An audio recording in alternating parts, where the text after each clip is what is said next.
ल नमस्कार है साथी हो। अब खाजासाजा लगाएर खाएर चाहिँ अब म पानी बनाउनु हिँड्न आँटेको छु र पानी बनाउनु जाँदाखेरि चाहिँ अब हामीलाई चाहिने सामग्रीहरू म देखाउने छु ल तपाईहरुलाई।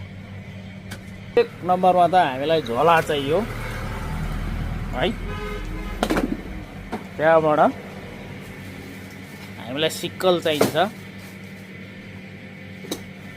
सिक्कलको बादमा हामीलाई बन्धन पनि चाहियो पाइप बनाउनको लागि, बान्नको लागि र पुल टाँगेर लगाउनको लागि हामीलाई तार पनि चाहिन्छ रहेछ है। र यसरी सबै सामानहरू लिएर अब म पानी बनाउन जाँदैछु। र मच्छरको लागि खाजा पनि बोकेको छु मैले। साह्रै टोक्छ जङ्गलमा मच्छरले, त्यसको लागि एकदम बन्दोबस्तमै जाँदैछु म। मच्छरको लागि पनि छ यहाँनिर, म देखाउँछु तपाईहरुलाई।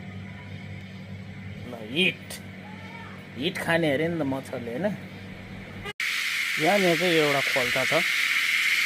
यो खोल्साबाट यो तारिका र त्यो पर फुलफुलेको रुखबाट चाहिँ पाइप चाहिँ अब टाङ्नुपर्छ। यो टाँगेन भने चाहिँ यहाँनिर बर्खामा यो खोल्साभरि पानी हुन्छ।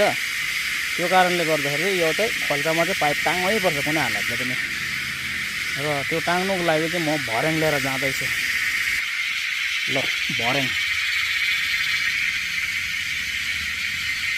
अब यो भर्याङ लगेर चाहिँ रुखमा लगाएर चाहिँ चढेर चाहिँ पाइपलाई तारले बाँधेर लाउनु पर्यो नि त, नभए त हुँदैन।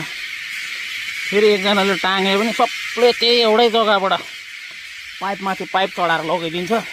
यो बेहोरा चाहिँ एकदम खतम छ साथी हो। अलिक सिक्नुपर्छ घरबाट तारहरू, पाइपहरू, लाबरहरू चाहिँ बोकेर आउने गर्नुपर्छ ल साथी हो। घरबाट पानी बनाउनु जाँदाखेरि चाहिँ लिङदिङ हल्लाउँदा मात्रै जानु होइन नि, हतियार बोक्नै पर्छ। र मैले यो पाइप टाङ्नुको लागि चाहिँ अलरेडी मैले भर्याङ लगाइसकेँ है। अब यहाँनिर लाउँदैछु म त्यो भर्याङमा।